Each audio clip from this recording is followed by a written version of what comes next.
Entonces, empezamos con huesos de la cabeza y la cara. Es fácil poder llegar a dar una separación, una clasificación sobre huesos de la cabeza y la cara. Testud lo clasifica fácilmente en 8 huesos a la cabeza. Ellos nos dicen que puede ser con huesos divididos, los de la cabeza, como huesos pares, que viene a ser el hueso parietal que está en la parte más superior, y el hueso temporal, que son en par. Y como huesos impares, de la parte más anterior a la parte posterior encontramos al hueso frontal, el hueso etmoides, seguido en la parte medio la mariposa conocido como es el esfenoides, y en la parte posterior de la nuca el occipital. Vamos a hablar un poco de cada uno de ellos, pero es importante saber sobre lo que es una arquitectura ósea, ¿no?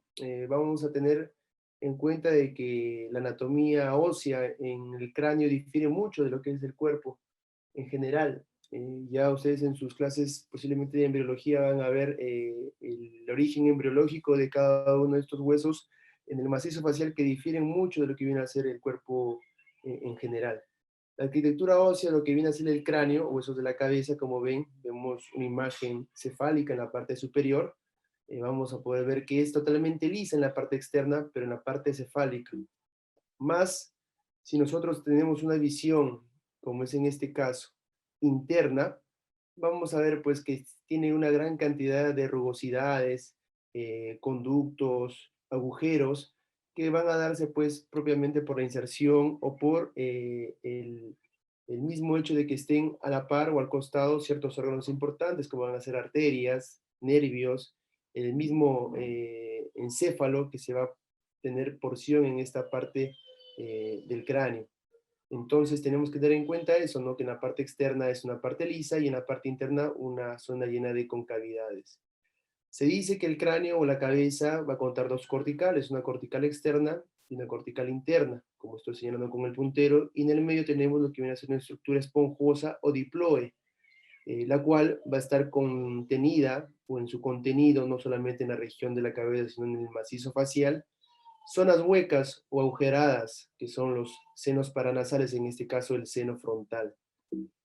Nos vamos a dar cuenta que también si nosotros tenemos una vista endocranial como es la que tengo en el lado izquierdo de su pantalla, vamos a ver de igual manera múltiples inserciones, múltiples conductos, múltiples agujeros, dentro del cual el mayor es el agujero magno, que está en la parte posterior, y de igual manera de una vista caudal cefálica, que es la parte inferior, vemos que hay una cantidad de prominencias, conductos y agujeros que más adelante pasaremos a describir cada uno de ellos.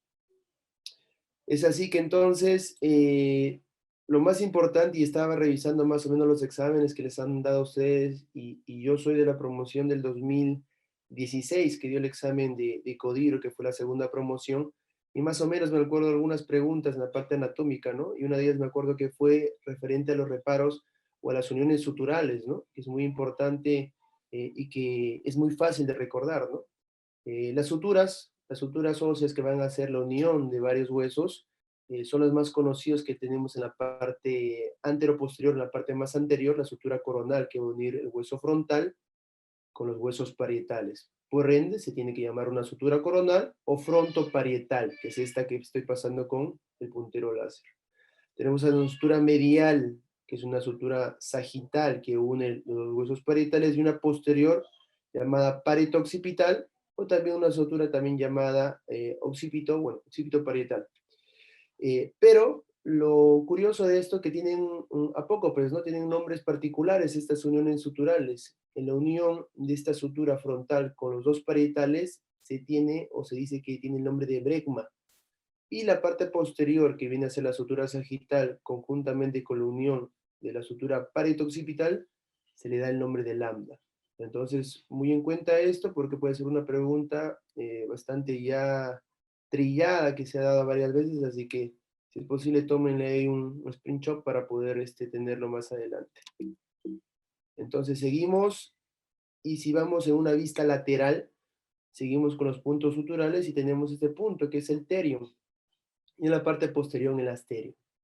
Tenemos el hueso esfenoides en la parte lateral, conjuntamente con el hueso frontal, parietal, y el hueso temporal que nos van a dar el punto terion, y la parte posterior el asterion que nos da el hueso parietal, temporal y occipital. Entonces, entre ustedes mismos traten de recordar esos puntos, y si yo les pongo estos círculos, ustedes han de responderlo, ¿no? Porque ya lo hemos visto hace poco. La parte superior, media, bregma, en la Doctor, parte disculpe, inferior, no se le lambda. escucha. Disculpa, ¿se me escucha? ¿Algún problema con el audio, tal vez? No se le escucha, doctor. ¿Ahora se escucha? Tal vez el ruido posiblemente es porque hay ruido en casa. Traten de estar en un lugar totalmente hermético, cerrado. ¿Hay algún problema? Si gustan, me pueden mandar un mensaje si hay algún problema. ¿Todo bien? Bueno, continúo, les comentaba de los puntos suturales. Tenemos el terion, asterion, en la parte superior el bregma y en la parte posterior el lambda, que son muy importantes. Reparos suturales que son muy importantes y que si estos no tienen una soldadura adecuada en su tiempo, pues dan ciertas anomalías en el cráneo, ¿no?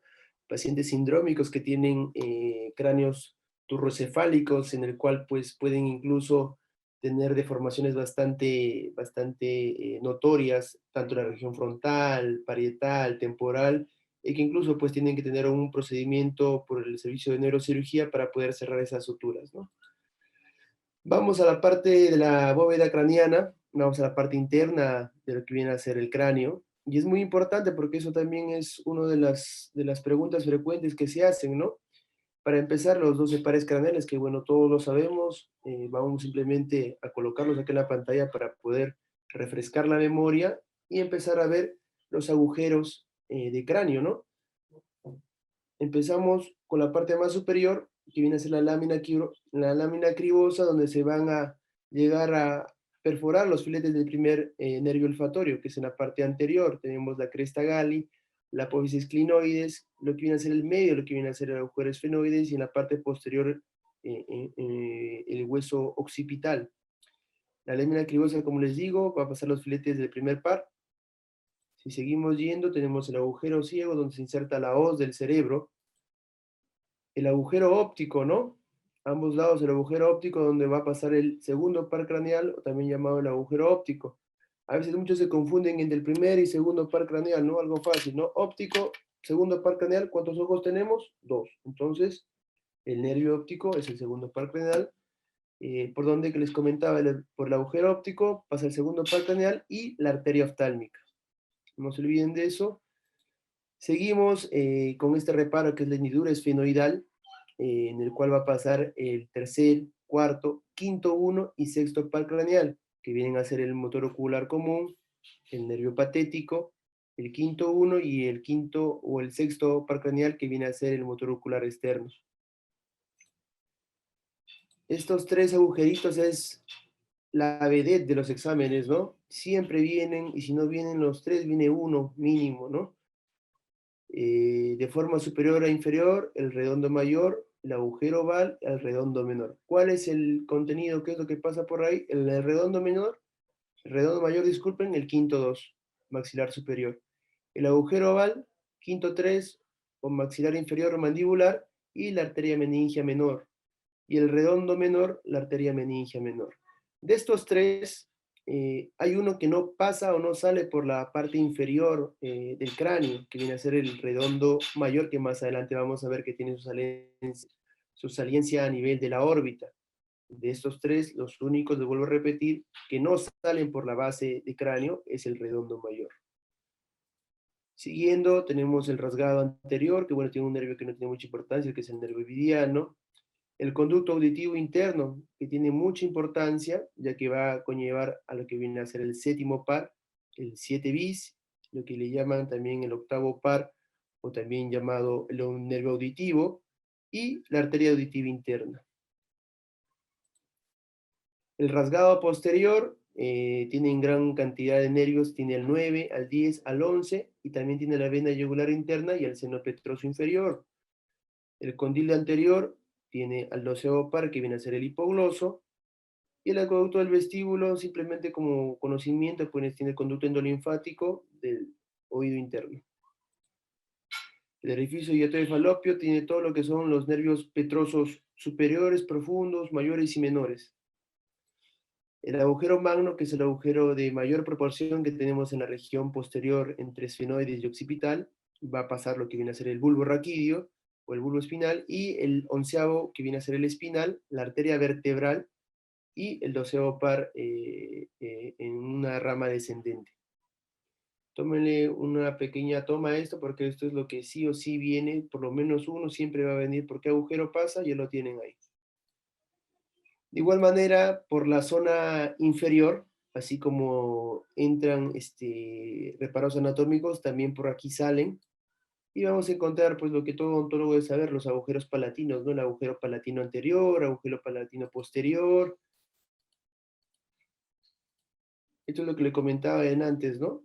Por aquí van a salir lo que viene a ser el agujero, o sale lo que viene a ser el reparo del quinto 3 y la arteria meningia media por el ovario y el redondo, pero por acá no sale o no se viene el conducto del redondo mayor. Eso es muy importante, para que no se confundan. El redondo mayor sale por la región orbitaria. La cavidad glenoidea, que en el segundo módulo hablaremos un poco de ATM, que pasa a lo que viene a ser la arteria timpánica, va a tener en su proporción, o en la parte, se le dice una parte articular y una articular, lo que viene a ser el cóndilo mandibular, y en la parte media lo que viene a ser la cisura de Glaser. La arteria del estilomastoidea, el agujero estilomastoideo, disculpen, que viene a ser entre dos reparos conocidos, ¿no? La mastoides y el hueso estiloides. Entre ambos, ¿quién pasa? El séptimo par craneal. Pregunta que también siempre viene, ¿no? ¿Quién pasa por el agujero estilomastoideo? El séptimo par craneal. No se olviden, por favor. Y también la arteria estilomastoidea.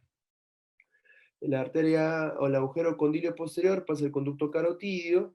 Igual no es de mucha importancia porque no es muy común, pero sí o sí, yo estoy seguro que esta pregunta siempre viene, ¿no? ¿Por dónde pasa el nervio o el séptimo par craneal? Agujero estilomastoideo. Nunca se olviden eso, por favor. Bueno, ya hicimos entonces todo lo que corresponde a base de cráneo de manera rápida, porque si no, no alcanzamos a lo que queremos hacer hoy día. Y simplemente vamos a pasar a repasar lo que viene a ser específicamente hueso a hueso, lo más específico que tenemos. En este caso vamos a empezar con un hueso par, que es el hueso parietal, que está en este caso de verde, que es la región o la porción más superior. Y vamos a ver que en la cara externa, como ustedes ven, es una zona lisa. No se logra visualizar mucho acá, pero sí se visualiza más lo que viene a ser la línea curva temporal inferior. Acá debería estar una muesca de lo que viene a ser la línea curva temporal superior, donde se va a insertar lo que viene a ser la poneurosis del músculo temporal. Y en la línea temporal inferior, lo que viene a ser el músculo temporal. Muchos dirán, pero ¿por qué le llaman línea temporal superior e inferior? No es porque sea el hueso, sino por la inserción del músculo, que es el músculo temporal. Como ustedes ven, la zona externa viene a ser una zona bastante lisa, como les comenté al inicio, que la zona externa es un borde liso, y la región interna, como ven en esta zona de la región parietal, va a estar llena de ramificaciones, mayormente dada por una rama o arteria, o por ramas de la arteria meningia media, una arborización de la misma. Entonces el hueso parietal, les vuelvo a repetir, tiene esas características, medio aserrado en la parte media como si fuesen dientes, y en la parte superior plano. Y los dos reparos que le digo, acá se inserta el músculo temporal en la línea curva superior y también en la línea curva temporal inferior. Siguiendo con los huesos, vemos al hueso temporal, que se encuentra en la parte lateral conjuntamente o vecino con lo que viene a ser el hueso malar, lo que viene a ser el ala del esfenoides, ala mayor del esfenoides, y lo que viene a ser el maxilar inferior. El hueso temporal tiene una gran importancia en lo que viene a ser la articulación temporomandibular, ya que, como les expliqué anteriormente, tenemos una zona articular en esta zona, una cavidad que viene a ser la cavidad glenoidea, que por diferentes motivos puede tener complicaciones del paciente con lo que se conoce como la DTM, ¿no? El desorden temporomandibular, que pues está asociado pues a una etiología multifactorial. Si bien es cierto, puede estar que este hueso temporal tenga algún desgaste, e inclusive el cóndilo de la mandíbula, pero es multifactorial. La próxima clase explicaremos por qué. Ahora, hay algo muy peculiar en este hueso comparado con otros huesos de la cabeza, que tiene celdillas, ¿no? Las celdillas mastoideas, que en algunas personas puede llenarse de secreciones y causar una mastoiditis. Entonces, tenemos que tener mucho cuidado, o por lo menos el momento de hacer el estudio tomográfico, no tener algún tipo eh, de reparo en buscar esta zona, porque es una zona que parece un panal de abeja, ¿no? A diferencia de otros huesos. Ahora, lo que siempre preguntan sobre este hueso es sus tres porciones, ¿no? ¿Cuáles son las tres porciones del hueso temporal, no? La zona o la región mastoidea, que es la porción posterior, la porción escamosa, y que la que se ve por más interna es la región petrosa. Esta es la cara externa del temporal, y aquí en mi pantalla o su pantalla del lado derecho, la porción interna. Algo que tenemos que también saber y que también preguntan bastante, no es tal vez el caso, no está dentro de los temas, pero es qué músculos se insertan en el hueso temporal en su región mastoidea. Muchos piensan que solamente son dos músculos, ¿no? Que es el esternocleidomastoideo y el vientre posterior del digástrico, pero son en realidad cuatro músculos que se van a insertar en esta porción del temporal. Como les vuelvo a repetir, es el esternocleidomastoideo, el vientre posterior del digástrico, el esplenio capitis y el complejo menor. Esos cuatro músculos se insertan a nivel de la mastoides, y pues también puede ser una pregunta en el caso de nado y de código, ¿no? La región escamosa, como vemos, es una zona más plana. La zona petrosa tiene mayor vínculo con lo que viene a ser el nervio, el séptimo par, que hay personas que por trauma endocraneal, sobre todo a esta zona de la región petrosa, tienen algún tipo de trastorno motor porque queda trabado el séptimo par, ¿no? Entonces, mucho cuidado, o no duden tal vez cuando vean a un paciente por trauma facial y vean que el paciente tiene un problema motor, en este caso lo que más conocen como se le cae la cara de un lado, porque es un nervio motor el que está causando eso, pues posiblemente haya un tipo eh, de trauma a nivel de la sección petrosa del músculo, o mejor dicho, del hueso temporal. Seguimos con el siguiente hueso, que viene a ser el hueso frontal. El hueso frontal, como ustedes todos saben, está en la parte más anterior. Este hueso se caracteriza simplemente por dos cosas, ¿no? Que tiene una zona bastante plana en la parte visible que ustedes ven, pero si nosotros lo vemos por la parte interna, que viene a ser esta zona, que es la zona del endocráneo, tiene pues zonas, o que le dicen huellas digitales o eminencias mamilares, ¿no? Que está dado por la porción o la inserción del cerebro. Aquí tenemos la cresta Gali, los filetes, por donde vamos a las filetes del primer par craneal. Entonces, más que todo, el hueso frontal es una zona de una densidad bastante dura, por eso que los pacientes, cuando tienen algún trauma, en este caso del macizo facial, el último hueso que llega a fracturarse es de la región frontal.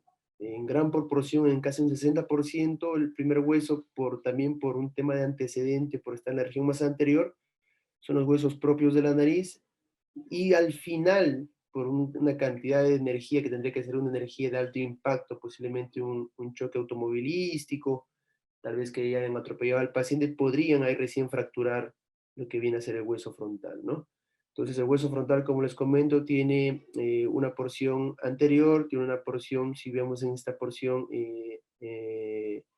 caudal cefálica, vamos a ver que podemos ver incluso las celdillas del hueso frontal que van a unirse con lo que viene a ser el hueso etmoidal.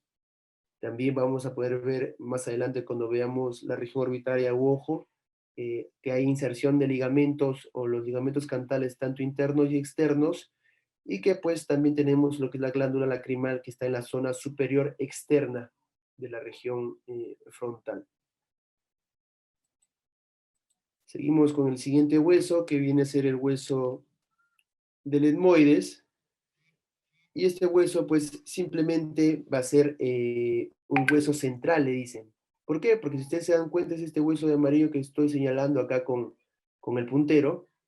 Es un hueso que es la clave en la parte de la región nasal, porque va a insertar tanto músculos de la región endocranial como exocranial, como va a ser el maxilar, en la parte más lateral, choca con lo que viene a ser la rama ascendente del maxilar, en la parte superior con el hueso frontal y en la parte posterior con el hueso palatino y también con el hueso esfenoides. Este tiene una gran importancia, sobre todo porque es se dice que es una zona resonadora, como ya sabemos, todo tipo de hueso que tiene senos paranasales, como es el seno maxilar, el hueso etmoidal, esfenoidal, frontal, tienen una capacidad resonadora para que el paciente tenga pues una voz característica, ¿no? Siguiendo con los huesos, no toqué mucho el etmoides, más adelante vamos a profundizar un poco con la región nasal.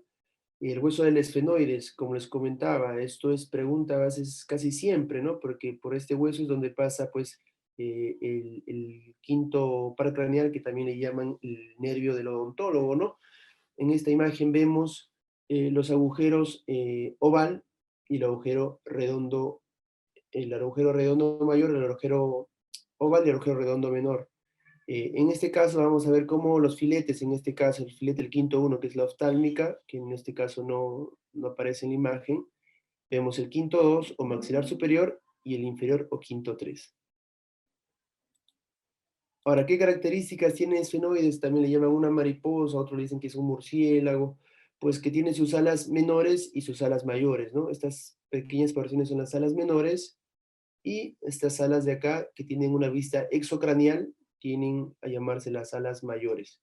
Algo muy característico de este hueso esfenoide es que tienen dos patitas, lo que viene a ser conocido como la apófisis pterigoides, ¿no? Que se va a unir al hueso maxilar y que es un reparo al momento que uno hace una cirugía ortognática o conocido como el Dome Fracture para poder descender la maxila, ¿no? En esta zona en la cual este hueso, la apófisis pterigoides, se inserta o se llega a articular con la maxila, es donde tenemos que fracturar para poder separar esos dos reparos anatómicos.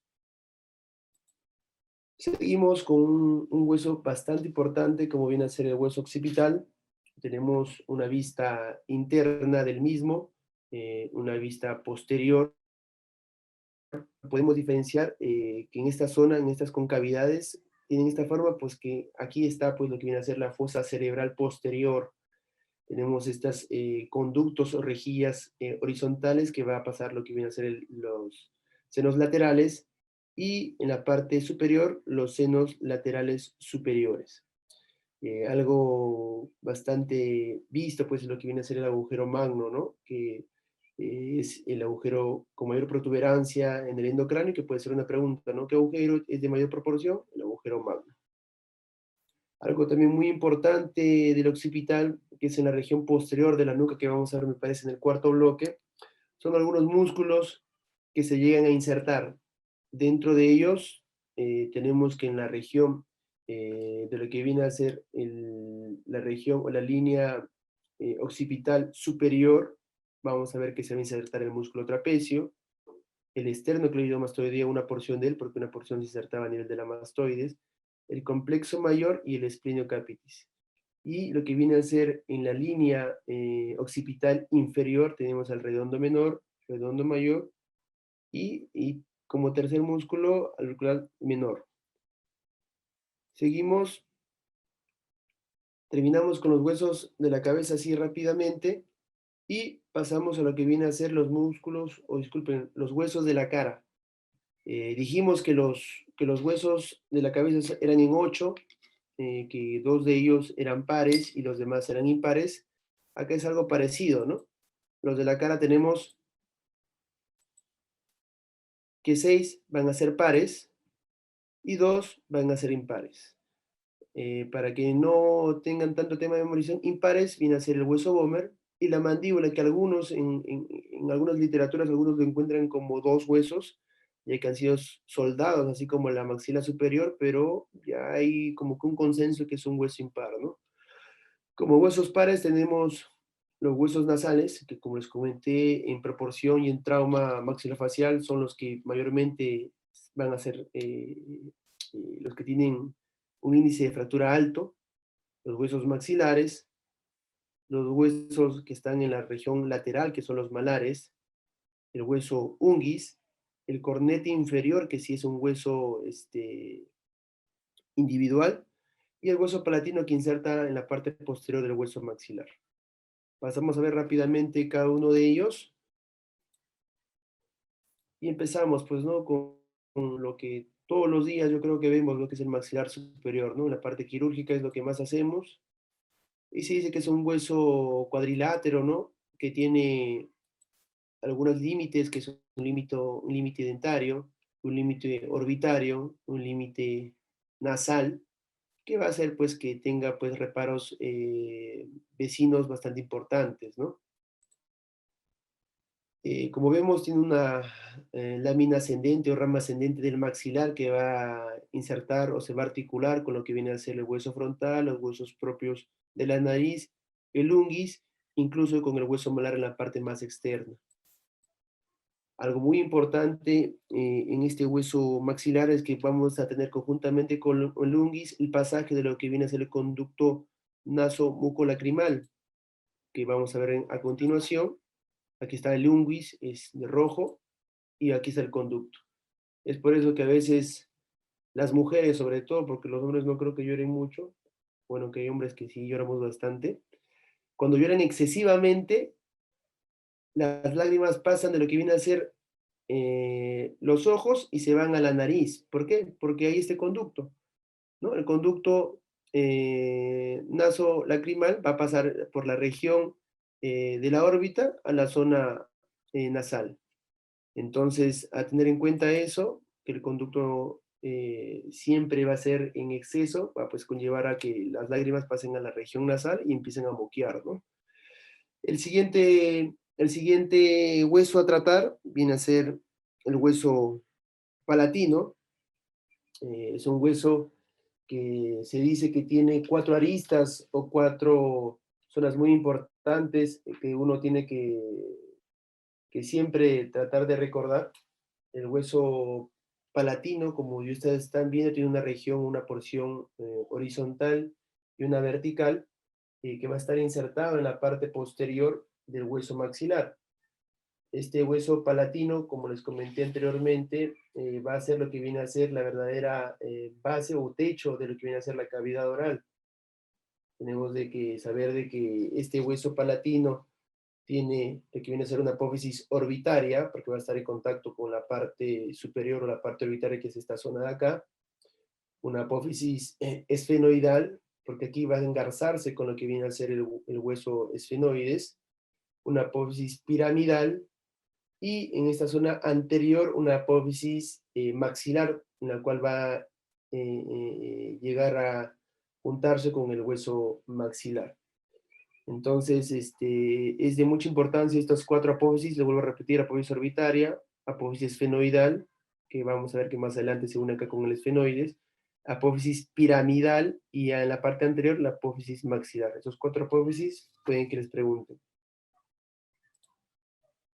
Seguimos aquí en este pequeño gráfico. Aquí está el cuerpo del esfenoides, las apófisis pterigoides, y que más adelante, pues en la zona posterior me da pues el espacio pterigomaxilar, ¿no? Que va a estar acompañado por la apófisis pterigoides y la tuberosidad del maxilar. Acá lo vemos de forma individual, igual tiene una forma vertical, una parte vertical y una parte horizontal. De igual manera ahí, es lo que les comentaba, ¿no? Más o menos más salió el dibujo. Vemos que esta zona es la parte de la tuberosidad del maxilar, se inserta en la parte de atrás el hueso palatino, el cuerpo del esfenoides. Acuérdense que el esfenoides tiene la apófisis pterigoides, que tiene 2 patitas, una ala externa, una ala interna. Y en esta zona de acá es lo que yo les comentaba, ¿no? Se mete un cincel curvo y llegamos a desprender el maxilar de la apófisis pterigoides, ¿no? Y descendemos conjuntamente con otras osteotomías el maxilar superior. Es la ala mayor del esfenoides. En otra vista, en una vista caudal, de igual manera vemos, acá está lo que les comentaba, ¿no? La tuberosidad del maxilar se une al hueso palatino, pero también a la apófisis pterigoides. El cincel entra acá. Separamos en ambos lados, conjuntamente con la osteotomía anterior, y se desciende la maxila. Vemos en el corte lateral, de igual manera, este es el conducto nasomucolacrimal, el unguis, ese es el etmoides, los cornetes, superior, medio e inferior, que van a ser lo que viene a ser el meato del seno maxilar, y pues lo que me da pues una separación de los meatos que más adelante vamos a ver dónde llegan a drenar. Vamos corriendo porque ya estamos casi a la hora y seguimos con lo que viene a ser la mandíbula. La mandíbula pues es también todo lo, quien no ha hecho su hueso cirugía de tercera molar, ha hecho su retiro de injerto de mentón, ha puesto una técnica troncular llegando a la espina de Spic, hay una técnica directa, una técnica indirecta. Bueno, se insertan músculos bastante conocidos, ¿no? El músculo macetero, el músculo temporal. ¿Quién se inserta en la apófisis de la mandíbula? El temporal. En la parte interna, ¿quién se inserta? Pterigoideo, ¿quién? Externo. En la parte externa, el macetero. Apófisis coronoides de la mandíbula, el cuadrado del mentón, triángulo del mentón, pero en la parte interna, también una parte importante de saber qué músculo se inserta, se dice que este músculo de acá es el homólogo del macetero, nunca se olviden, el pterigoideo interno. ¿Quién se inserta en la parte del ángulo interno? Pterigoideo interno.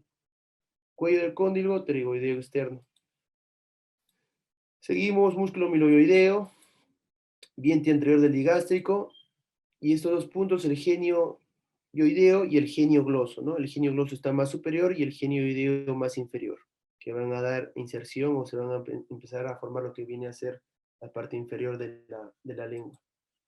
Vemos de esta forma también, como vemos las espinas de Spic bilaterales, es un punto de reparo bastante importante cuando hacemos la osteotomía de Obergefell o la separación o la fractura de la mandíbula, tenemos que tener como reparo visión directa a la espina de Spic para poder hacer la osteotomía más anterior, llegar por la zona oblicuo externa y ir a la parte, lo que viene a ser el cuerpo de la mandíbula. La osteotomía baja más o menos a nivel de la segunda molar y desciende antes del agujero mentoniano y llegamos a separar una región, se le dice proximal, que viene a ser la región del mentón, y una distal y separamos o fracturamos la mandíbula obteniendo pues la separación para avanzar o retroceder la mandíbula dependiendo del procedimiento que vaya a hacer el cirujano.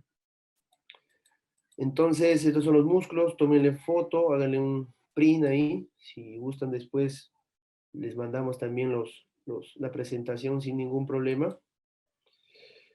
Seguimos con los huesos nasales, como les expliqué antes, los huesos nasales, dentro de ellos tenemos los huesos propios de la nariz, pero se dicen huesos nasales porque están circundantes a varios huesos que vamos a ir viendo poco a poco. Otra vez el famoso conducto muconasal, disculpen, me estaban llamando, me parece, ya. El unguis, etmoides, cornete superior, medio, inferior, cuerpo del esfenoides, apófisis pterigoides, y aquí tenemos más o menos lo mismo, ¿no? Cornete inferior, medio superior, cuerpo del esfenoides, apófisis pterigoides, maxilar y hueso palatino. Aquí les decía, ¿no? Que les iba a explicar un poquito más aquí lo que viene a ser el hueso etmoides, ¿no? El hueso etmoides tiene dos porciones, una porción horizontal, una vertical, y tiene sus soldillas etmoidales. Pero algo que también es bastante cuestión de pregunta y que yo me acuerdo que también me vino en el examen y creo que lo contesté mal en ese tiempo porque a veces confunde un poco, es de que tenemos acá reparos anatómicos muy importantes como son los cornetes, ¿no? Cornete superior, cornete medio y cornete inferior. Entre cada cornete estos van a formar lo que vienen a ser los meatos, ¿no? Entre cornete superior y medio, meato superior. El de acá, meato medio y meato inferior. Y el que va, lo que viene a ser la base de cráneo con la parte del cornete superior, es el ático. Entonces, viene lo que muchos preguntan y muchos se confunden acá, ¿no? Y esto es algo que un amigo me enseñó, y yo creo que esta foto tienen que grabárselo, es a dónde drenan esos senos paranasales, ¿no? a qué zona, a qué meato van a drenar estos senos. En este caso, el seno esfenoidal. Estos de acá son los senos etmoidales en su porción posterior en azul y su porción anterior en amarillo. El seno frontal, el seno maxilar y el conducto nasomucolacrimal. Entonces, así, en trencito o en forma de atrás para adelante, ¿no? El esfenoides va a drenar ¿dónde? El que está más atrás, drena más arriba. El esfenoides en el ático. La porción posterior del etmoides, de los senos etmoidales, en el meato superior. En el seno maxilar, eso sí grábense porque eso siempre es pregunta, ¿dónde drena el seno maxilar? Meato medio, conjuntamente con el seno frontal y las celdillas etmoidales anteriores. Y en el meato inferior, drena lo que viene a ser el conducto nasomucolacrimal. Entonces, tómenle foto, imprímanlo, péguenlo en su cuarto porque les aseguro que esto les va a venir en su próximo examen. Seguimos, es lo mismo que les comenté anteriormente, lo que aquí vemos el vómer, el hueso frontal, el hueso etmoides, engarzado en la parte posterior con lo que viene a ser el esfenoides.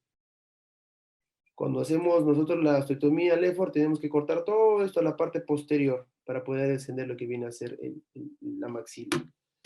Y otra vuelta de igual manera, lo que viene a ser el hueso palatino en la parte más posterior, los senos maxilares, que tienen su membrana, su famosa membrana de Snyder, ¿no? Que cuando hacen un procedimiento de elevación del seno maxilar, tienen que hacer una catwalk loop, que es una osteotomía lateral, y levantar el seno maxilar y colocar un tipo de biomaterial, sea autoinjerto o seno injerto. Esto es lo que viene a ser la famosa mariposa o el esfenoides. Se engarza en la parte horizontal lo que viene a ser el hueso palatino, en la parte media el vómer, y me forma lo que son las famosas coanas. Eso no se olviden tampoco, por favor. El cornete o concha inferior es un hueso único. El cornete medio y superior, no, esos son huesos aparte. El hueso individual es el cornete inferior. Eso nunca se olviden. Impar, cornete inferior.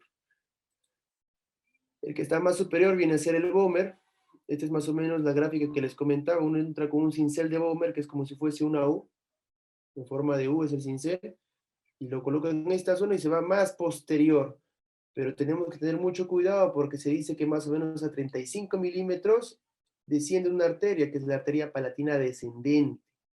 Entonces a veces un cirujano de poca experiencia hace la osteotomía, pasa de frente con el cincel y se lleva la arteria palatina descendente y el paciente sangra pero como mailing, así que tengan en cuenta eso, ¿no? En esa zona pasa la arteria palatina descendente, posiblemente a los que están postulando para lo que viene a ser cirugía bucal y maxilofacial, tal vez en algún examen posterior, incluso en CODIR les pueden preguntar, ¿no?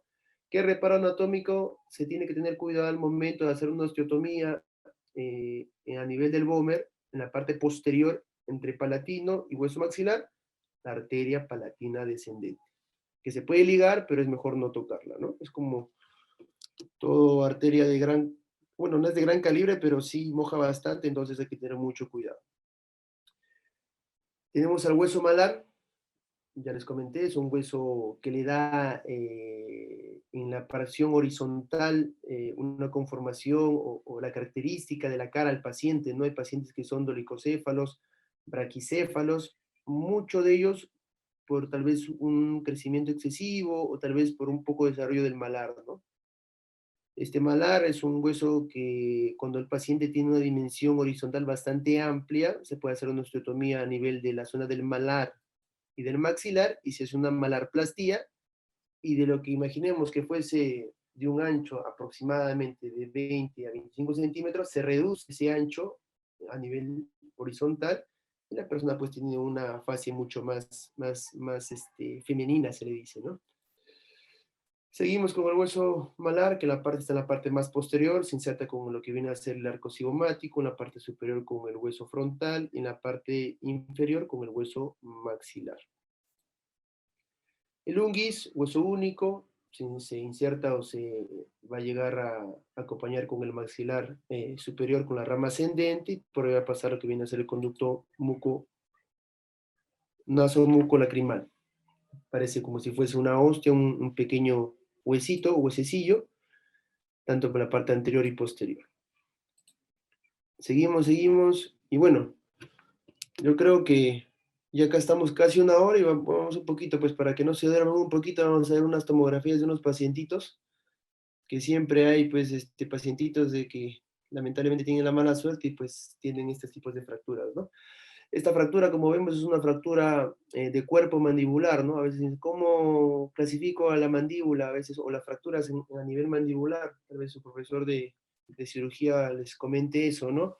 Mayormente es una clasificación anatómica la que le damos a las fracturas, ¿no? Una fractura de cuerpo, fractura de rama, fractura a nivel de cóndilo, hay cabeza de cóndilo, cuello de cóndilo, apófisis coronoides, lo que viene a ser la sínfisis propiamente dicha. Entonces, esta es una fractura bilateral de cuerpo mandibular, ¿no? Un paciente que lamentablemente fue asaltado, le dieron con la cacha de un arma de fuego y le reventaron toda la mandíbula. ¿Qué puede traer esto como complicación? Y es muy importante que a veces un odontólogo general sepa eso, ¿no? Paciente fracturado por X motivo en provincia, llega a un centro de salud y empieza a desaturar. Y algunos dicen, pero ¿por qué está, ahora que está de moda mucho que todo, creo que todos los odontólogos, todos los médicos tienen su pulsoxímetro en casa, ¿no? ¿Por qué empieza a desaturar este paciente, ¿no? Si se dan cuenta, al momento que hay una fractura bilateral, también hay una diserción o se desinsertan los músculos de piso de boca y la lengua se va para atrás, lo que se llama una glossoptosis. En pocas palabras, la lengua se va para atrás, le cierra la vía aérea posterior y por un tema de traba propiamente mecánica, o sea, porque la lengua está muy posterior, el paciente empieza a desaturar. Algunos ya le quieren hacer traqueotomía, le quieren hacer procedimientos que a veces son bastante agresivos, pero si uno estudió bien su anatomía, uno por lo menos como odontólogo general sabe de que aquí se insertan los músculos tanto de la lengua, piso de boca, simplemente le jalas la lengua o por último le protruyes el mentón y vas a ver que va a empezar a saturar de manera adecuada. Eso es muy importante. Otro paciente, este paciente nos llegó con una fractura de arco cigomático, dice que se cayó, pero yo creo que le pegó a su esposa porque su esposa ese día vino y era una señora pero así bien agarrada y que creo que le reventó de un cachetadón en el lado derecho. Miren esta fractura. Fractura se le dice que es un SIN. Bueno, hay clasificaciones de fracturas de arco complejo cigomático maxilar. Es una fractura casi incominuta, casi rotada, que conlleva el cuerpo del malar y lo que viene a ser el hueso temporal en lo que viene a ser el arco cigomático, ¿no? Es una fractura que mayormente ya no puede ser de un tratamiento conservador, hay que hacer un abordaje coronal, hacer una incisión en la parte superior y llegar a la fractura para poder armar al muñeco, empezar a hacer la reducción de la fractura. Otro paciente que tuvo la fractura, si se dan cuenta, y yo creo que también eso van a llevarlo con su profesor de cirugía, que es una fractura muy parecida a lo que viene a ser una LEFOR 1, ¿no? También en fracturas de maxilares clasifican como LEFOR 1, LEFOR 2, LEFOR 3. Este pacientito es o era un cachaco que estuvo andando en moto, creo que se quiso pasar de vivo y lo empezaron a perseguir y como estaba sin casco se cayó y se reventó, pues, ¿no? Una LEFOR 1, en el cual vamos a ver que está comprometido toda la pared anterior del maxilar, entonces por ende puede haber un hemoceno, o sea, un contenido en el seno maxilar, mayormente sangre, y que a la maniobra se mueve como si fuese una prótesis total su maxilar superior, ¿no? Vemos acá en el lado contralateral se va hasta la apófisis pterigoides del lado contralateral, del lado izquierdo, y del lado derecho de igual manera. Seguimos con otra tomografía para que no se me duerman, ya van a ser las 9.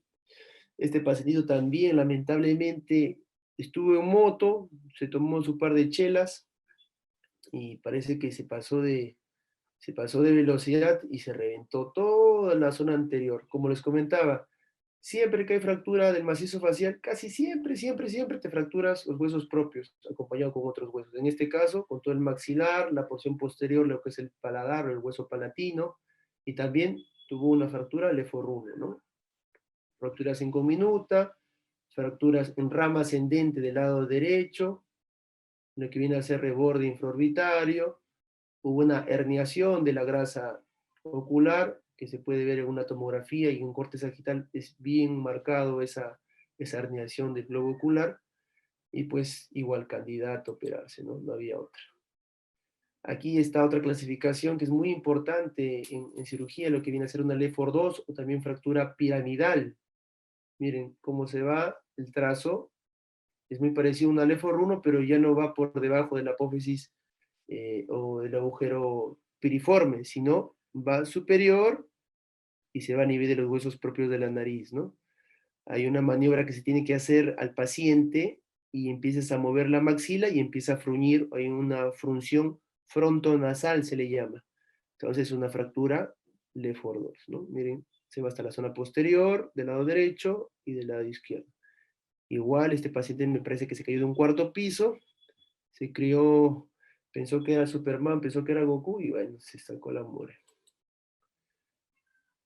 Seguimos, creo que esta es la última. Este es un pacientito que estuvo también andando en moto, así que ya saben, doctores, no se compren motos, pero esto fue en la selva y salió disparado y se chocó contra un poste. Se golpeó, literalmente se partió la cara en dos, ¿no? Como ves, una fractura o una fractura medial compromete el hueso frontal, huesos propios de la nariz, maxilar, hueso palatino, reborde alveolar y sínfisis. Se sacó la gran fruta. Y en la parte posterior y endocráneo, es lo que lo comentaba la otra vez, tuvo fractura del peñasco del temporal. Entonces el paciente sufrió de paresia. Paresia, si es que mal no me equivoco, del lado derecho. ¿Qué quiere decir eso? De que toda la cara del lado derecho se le cayó. Tuvo una contusión o tuvo una traba ahí del nervio facial a nivel del peñasco del temporal y el paciente pues tuvo paresia del lado derecho. Seguimos con irrigación de la cabeza y cara. ¿Podemos empezar con la señorita de Don Medic? Sí, doctor, continúe. Listo. Seguimos entonces. Como les comenté en módulo 1, ya vimos más o menos rápidamente lo que es huesos de la cabeza y cara. Vamos a pasar a la parte de irrigación. Todo esto va a partir, y es una gráfica que a mí me gusta mucho porque va a resumir mucho, en parte, lo que nosotros tenemos que memorizar en realidad, que viene de la parte superior del corazón, lo que es el callado de la aorta, ¿no? El arco aórtico va a tener dos, en este caso tres ramas, ¿no? Se dice que el tronco brachiocefálico es, eso tengan muy en cuenta, del lado derecho. Por ejemplo, a veces se hace una pregunta, ¿tronco brachiocefálico de qué lado? ¿Es derecho o izquierdo? Derecho, por favor, porque en el lado izquierdo no hay tronco brachiocefálico. Tenemos tronco brachiocefálico y aparece la arteria subclavia derecha y la arteria carótida común derecha. En cambio, del lado izquierdo no tenemos tronco brachiocefálico, sale de frente arteria carótida común izquierda y arteria subclavia izquierda.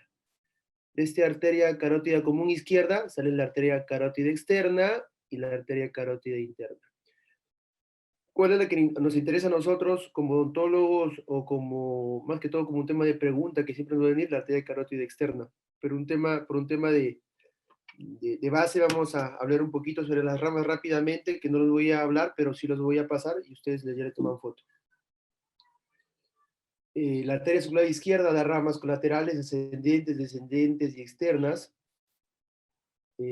A su vez, la arteria subclavia, tanto si izquierda y derecha, se divide en una arteria axilar, basalomeral y por resta una radial y cubital, por donde nosotros podemos tomar el AGA, conocido como son los gases de la sangre, o en su complemento que es la vena, de igual manera para sacar sangre venosa, ¿no? La arteria carótida interna, como les comentaba, no es mucho de nuestro estudio, pero igual es bueno que lo sepan porque está la arteria oftálmica. Lo que vamos a utilizar o lo que vamos a nosotros estudiar más es la arteria carótida externa, aquí que estoy apuntando. Entonces vamos con la imagen, la irrigación de la cara, y empezamos con la arteria carótida externa. Todos los reparos que les comenté anteriormente, arteria carótida externa y sus ramas. Eso también es pregunta. ¿Cuántas ramas tiene la arteria carótida externa? Tiene 6 ramas colaterales y 2 terminales. ¿Y cuál es la arteria del odontólogo? La terminal, la última, que es la maxilar. ¿Quién dijo yo? Maxilar interna, ¿no? La maxilar interna que da sus 14 ramas y una terminal. Entonces, esta es pregunta de examen. La arteria carótida externa, ¿cuántas ramas tiene? 6 laterales y 2 terminales. Ideal sería que se puedan memorizar estas 8 ramas, sus 6 laterales, colaterales y sus 2 terminales, por favor. Vamos acá a llegar a desglosar. Como ustedes ven, no voy a decir cada una de ellas, pero son muy importantes, ¿no? La arteria tiroidea de abajo hacia arriba, ¿no? La arteria tiroidea superior, sigue con la arteria faríngea inferior, sigue con la arteria lingual, la arteria facial, que mayormente nosotros cuando abordamos un abordaje submandibular tenemos que ligarla, porque a veces tenemos que ligar a la parte del gonio, la parte posterior. La auricular posterior, como dice el nombre, se va a la parte posterior, y la parte occipital que viene en la parte occipital. Estas son las colaterales, las 6 colaterales, que en realidad a veces casi nunca preguntan esto, pero donde siempre, siempre preguntan son estas de acá del lado izquierdo de su pantalla, las terminales. La arteria temporal superficial y la arteria maxilar interna con sus 15 ramas que tenemos que memorizarnos, que ahorita les voy a dar un pequeño tip para que se lo memoricen. De la arteria temporal superficial, una que es bien famosa es la transversal de la cara, ¿no? No sé si alguna vez habrá visto cuando han habido pacientes con algún tipo de heridas por arma blanca, les cortan la cara y sangran, pero que parece chisguete, pues agarran la transversal de la cara, incluso con el conducto de Stenón de ese lado. Sale saliva y sale sangre del lado colateral. La maxilar interna, como les dije, va a tener sus ramas ascendentes, o por lo menos así lo clasifica Testut, y hay mucha bibliografía de eso, pero también hay algunos como que lo clasifican de otra manera. Particularmente me parece la más rápida y la más fácil de poder memorizar. Ramas ascendentes, ramas descendentes, ramas anteriores, ramas posteriores, y la rama terminal, que también es pregunta. ¿Cuál es la rama terminal de la maxilar interna? La esfenopalatina, que tiene 2 ramas, una interna y una externa, pero específicamente, ¿cuál es la rama terminal de la maxilar interna? De esfenoides y palatino, esfenopalatina. No se olviden, por favor. Y aquí lo pasamos a detallar. Maxilar interna con sus ramas ascendentes, descendentes, anteriores, posteriores y terminales. Entonces, más o menos, ¿cómo me lo puedo llegar a aprender? Con este pequeño tip, que es el timeme, tete, dema, bupa, ali, vipte. Ya si no la aprenden así, ya pues no creo que la lleguen a memorizar los 15. Por último, ya, terminal, esfenopalatina. Nunca se olviden, porque eso preguntan cada 2 años, cada 3 años les gusta preguntar esta pregunta. Hasta en examen de admisión lo preguntan. Entonces, más o menos, esas es las arterias que, bueno, van a memorizarse. No hay que perder mucho tiempo en memorizarlo, eso ya lo hacen ustedes. Y la inervación de la cara va a estar dada pues por los pares que ya conocemos, el quinto, el séptimo, que son los más importantes, pero como cultura general vamos a ver algo rápido los pares craneales del 1 al 12, el olfatorio, el óptico, el motor ocular común, patético, trigémino, facial, el auditivo, el glosofaringio, el nervio que le dicen el nervio del residente, que es el vago, el espinal y el hipogloso. Y algo muy importante, yo creo que de esta imagen lo más importante es este cuadrito de acá, ¿no? Que ven ustedes en su pantalla del lado izquierdo. Porque a veces preguntan, ¿qué nervio es mixto? ¿Qué nervio es motor? ¿Qué nervio es sensitivo? Aquí lo tienen, todo, como dice, masticadito para que lo puedan hacer de la mejor manera. Seguimos. Como ya saben, la vedette a nivel de la inervación va a ser la facial, que tiene pues ramas colaterales que son intrapetrosas, que van a estar a nivel intracraniano, extrapetrosas, y las más conocidas, ¿no? Que todos conocemos, que son las ramas temporofaciales y cervicofaciales, ¿no? Lo que puede, incluso por una contusión, por un corte en esta zona, puede estar una paresia del lado que te hayan cortado el nervio facial, ¿no? En orden, tenemos de la rama temporofacial la rama temporal, la rama frontal o palpebral que sigue la de abajo, su rama también ya conocida como la rama nasal, bucales superiores, bucales inferiores, las mentonianas y las cervicales, ¿no? Es más o menos lo que podrían preguntarles, ¿no? ¿Cuáles son las ramas o cuáles de estas son parte de la rama temporofacial o cervicofacial por descarte? Y ahí sacan su respuesta. Acá está de igual manera, la región, una vista lateral, temporofacial, la parte frontal, la parte palpebral, la parte nasal, la parte bucal superior, bucal inferior, mentoniana y la que va para acá, la parte cervical. Nunca se olviden esas ramitas terminales o ramas temporofaciales o cervicofaciales, por favor.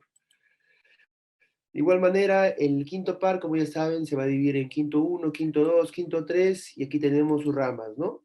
Quinto 1, también conocido como nervio oftálmico, que tiene el nervio nasal, nervio frontal, nervio lagrimal. El quinto 2, que tiene el nervio maxilar superior, con todas sus ramas, y el quinto 3, de igual manera, con todas sus ramas, que dentro de ellas, lo que ustedes van a ver con este tipo de rombo, son sus ramas terminales, las demás son colaterales. En este caso nasal, sus terminales nasal externo, nasal interno. En lo que viene a ser la quinta 3, estos son los colaterales y los terminales son el dentario inferior y el lingual. Y de igual manera acá en el quinto 2. ¿Ya? Eso ya ustedes lo imprimen, lo pegan, lo ponen ahí en la puerta de su cuarto para que todos los días lo repasen. Algo muy importante también, ¿no? A partir de qué ganglio va a venir el quinto 1, quinto 2 y quinto 3. El quinto 1 oftálmico viene a partir del ganglio oftálmico ciliar. El quinto 2, ganglio esfenopalatino, también conocido como el ganglio de Meckel. Y el quinto 3, del maxilar inferior o maxilar inferior, por el ganglio óptico. Ya eso también es pregunta a veces, ¿cuál es el ganglio del quinto 2? Meckel o esfenopalatino. El quinto 1, oftálmico ciliar. Quinto 3, ganglio óptico. ¿Sí? Seguimos entonces. Todo esto ya es memorizar, eso es una cosa que no voy a tener para decirles uno por uno. Y igual el nervio oftálmico, el quinto 1, como vimos anteriormente, ahora estoy haciéndolo por partes. Ya saben, las que son en puntitos son los colaterales y los en rombitos son los terminales. Este nervio temporomalar es el que perfora lo que viene a ser el nervio malar. No hay mucho reparo en eso, lo puedes cortar y no hay un cambio en la sensibilidad de esa zona, así que no hay mucho problema. Seguimos acá con el quinto 2.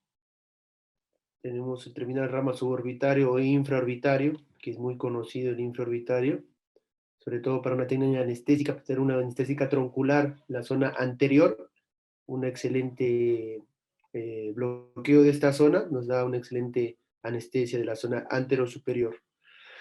El quinto 3, sus ramas que como ya les comenté, de igual manera, la más conocida es el dentario inferior, con sus ramas que viene a ser, que sale a nivel de la región de premolares, con el mentoniano, y que hace un loop, que es como si fuese una curva.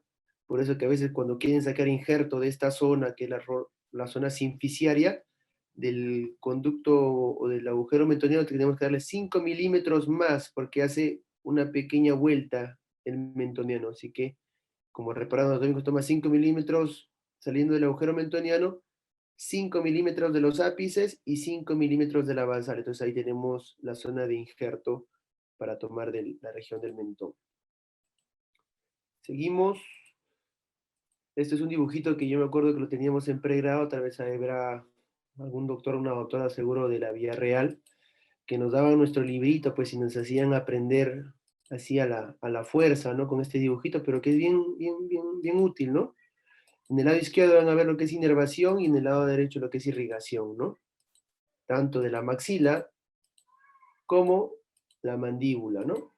Entonces es una manera fácil de poder memorizarse qué nervio va a dar su función sensitiva a nivel de qué zona o qué arteria va a dar su función irrigadora a qué zona, con esto lo saben. Más o menos para que tengan una idea, en la parte posterior, la parte posterior superior, más o menos de caninos a la parte posterior, a nivel de inervación está el dentario posterior. En la parte anterior vestibular, el infraorbitario. En la parte media, o dentaria, nervio dentario anterior, y en la parte de canino a lo que viene a ser incisivo, nervio nasopalatino. De canino más o menos a molar, nervio palatino anterior, y a la parte posterior, nervio palatino medio. Lo contrario, pero en forma de irrigación, arteria dentaria anterior, de igual manera en vestíbulo como en diente, en la parte de mucosa de paladar, arteria esfenopalatina, y en la parte de paladar, arteria palatina superior. En lo que viene a ser dientes, arteria dentaria posterior, y en acá lo que es la mucosa, la arteria alveolar, ¿no? Que va a perforar lo que viene a ser la parte posterior de la tuberosidad, y que incluso llega a perforar lo que viene a ser la pared anterior del seno maxilar. Por eso que cuando hacen un procedimiento de Cadwell Loop para el levantamiento del seno maxilar, hay que tener mucho cuidado, ver la tomografía por dónde perfora esta arteria alveolar para no cortarla en el procedimiento, porque también sangra más o menos, no tanto, pero sí fastidia, ¿no? De igual manera, inervación de la zona interna a través del nervio lingual, en los dientes de canino central, nervio incisivo, de canino para atrás, de premolar para atrás, nervio dentario inferior, nervio bucal el vestíbulo y nervio mentoniano, por eso de que tiene alguna indicación al momento de la técnica de bloqueo anestésico, ¿no? Aquí ya no es nervio, arteria lingual, sino arteria sublingual, y la parte inferior, arteria dentaria inferior, y la arteria bucal en el vestíbulo, arteria incisiva en incisivos y canino, y la arteria mentoniana. Vendría a ser casi lo mismo, son homólogo en la parte de inervación. Tómenle foto a eso porque eso nos ayuda bastante a poder recordar que estoy bloqueando, que irriga. ¿Sí? Seguimos. En la parte de músculos hay literatura bastante referente a la clasificación. Escogí esta, la de Testud, en el cual, bueno, vi dentro de sus sílabos de ustedes qué le podría venir. Venía músculos de la región masticatoria.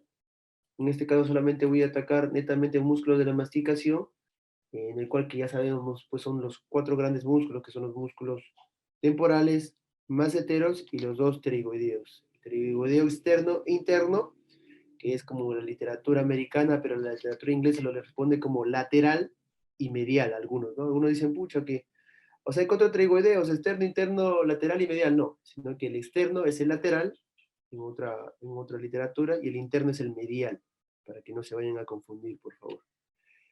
Los músculos de cabeza, como les comenté en este libro, nos clasifica como músculos masticadores, que ya no se los comenté, y los músculos cutáneos de la cabeza, que tenemos músculos cutáneos del cráneo, músculos de los párpados, músculos de la nariz y músculos de los labios, ¿no? Que es toda la región de la cara.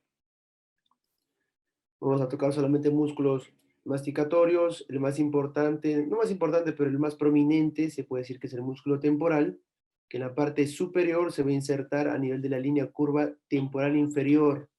Como les comenté, se inserta, pero ¿dónde? No en el temporal, sino en el parietal, ¿ya? Y en la parte, también lleva cierta parte a nivel del arco cigomático, su fascículo superior. A nivel inferior se va a insertar a nivel de esta apófisis, que es la apófisis coronoides. Pocos casos han habido en el cual tienen fracturas mandibulares y también se fracturan la coronoides. Entonces es complicado que el paciente abra o cierre la boca, por eso que se hace un procedimiento que se llama coronoidectomía. Retiramos la coronoides y desinsertamos el temporal. Algunos dirán, pero va a haber problemas al momento de apertura y cierre, no, porque no es solamente de un lado, del otro lado puede estar intacto, o las diferentes fibras que tenemos ayudan a que se mantenga el movimiento. Algunas relaciones en la cara interna está pues al costado de la fosa temporal, al costado de los músculos pterigoideos, el músculo buccinador, que es el músculo que cuando hacemos el procedimiento conocido o más conocido como la bichectomía, tenemos que perforarlo para llegar a la grasa de Bichat. La cara externa está como vecino con la ponerosis temporal, el arco cigomático y el macetero. La ponerosis temporal dice de línea curva temporal superior hasta el borde del arco cigomático, que es esta zona de acá. ¿Por quién es inervado el músculo temporal? Por el quinto 3, los nervios temporales profundos, anterior, medio y posterior. El nervio va así, anterior, medio y posterior. Es como un abanico el músculo temporal. La acción va a ser elevador y retractor del cóndilo. Seguimos con el siguiente, va a ser el músculo macetero, que tiene su inserción a nivel del borde inferior del arco cigomático, como están viendo ustedes, y se inserta a nivel del ángulo de la mandíbula. A veces cuando queremos entrar a la región retromandibular tenemos que romper el cincho, que se llama cincho masentérico pterigoideo. Como si se acuerdan, como les comenté anteriormente, el pterigoideo interno se inserta pero por la parte interna del ángulo, el massetero por la parte externa. Entonces, para llegar al ángulo tenemos que cortar esos dos músculos y al final del procedimiento tratar de poder suturarlos o rafiarlos, como se llama, ¿no? Las relaciones, bueno, que también tienen cierta vecindad con lo que viene a ser la bola adiposa de Bichat, tiene pues un borde que se le dice un borde posterior, también en esta zona tenemos lo que es la barra de la parótida, y pues la inervación va a estar dada por el quinto 3 y aparte por el nervio maseterino, eso nunca se olvide. La acción, elevador, igual que el anterior. Para terminar con los músculos masticadores, tenemos a los pterigoideos internos, pterigoideos externos, pterigoideos internos o mediales, como les comenté, o externos o laterales. El interno es este de acá, acuérdense, es el homólogo del macetero. El macetero es por fuera y el pterigoideo interno es por dentro. Cuando hacemos palpación de los músculos de la masticación por un paciente con DTM, tenemos que meter el dedo al ángulo, pero a la parte interna, por piso de boca, para palpar al paciente si hay contractura, si hay dolor. Eso es importante. De igual manera, llegar con el dedo a nivel del cuello del cóndilo, palpar los fascículos del pterigoideo externo. En la parte superior se inserta el pterigoideo interno en la fosa pterigoidea, que es esta de acá, y en la parte inferior por el ángulo interno de la mandíbula. ¿Qué relaciones tiene este pterigoideo interno? ¿Está en contacto o está a la par o está cerca de lo que viene a ser la parte faríngea de esa zona? Y por la parte externa está acompañado con esta zona que son los músculos pterigoideo externos. ¿Quién lo inerva? El quinto 3 y la acción va a ser también elevador.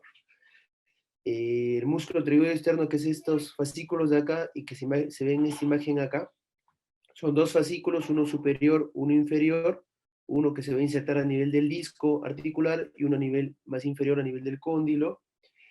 A nivel superior se va a insertar a nivel de la base de cráneo, lo que viene a ser a nivel del ala mayor del esfenoides que se ve acá. Y el fascículo inferior, como les comenté, bueno, en la parte inferior, disculpen, a nivel del cuello del cóndilo y el menisco articular. ¿Qué relaciones tiene? Va a tener relaciones con algunos fascículos pterigoideos y la arteria maxilar interna. Es muy importante porque por acá va a pasar la arteria maxilar interna, ¿no? Que a veces cuando entramos con un abordaje preauricular tenemos que tener mucho cuidado de la maxilar interna porque es así sangra. Es así moja, pero peor que carnaval. Inervación, quinto 3 y nervio temporobucal, eso no se olviden, son dos. Acción, protrusión, aparte de otras, como es la lateralidad, hace protrusión, eso también es pregunta siempre, ¿ya? Ya para terminar con el último anexo, y estamos casi hora y media, y empezar con un poquito de preguntas, vamos a las regiones superficiales de la cara. Las regiones superficiales de la cara, lo conocido, lo que Bouchet, que es un autor argentino y que es muy bueno en la parte de anatomía descriptiva, nos habla que tenemos 5 regiones: región geniana, región mentoniana, región labial, región nasal y región orbitaria. Acuérdense, son regiones superficiales de la cara. Esta imagen de acá más o menos tiende a ver esas regiones, pero no solamente tenemos cara, tenemos regiones profundas, regiones a nivel de cuello, a nivel de cabeza, porque esto es solamente cara. Burchett nos habla de que son estas 5, pero también tiene regiones profundas, lo que él conoce como región de los músculos masticadores, que son 4 regiones. Profundas, que es la región cigomática, que va a esta zona, que más o menos es el 11, la región pterigomaxilar o infratemporal, también llamada como la fosa infratemporalis, donde vamos a encontrar la maxilar interna, y 2 superficiales, que es la región temporal, que es esta zona donde está el número 4, y una región maseterina, que es esta de acá, y a nivel de la región preauricular, la región parotidia o masetero-parotidia.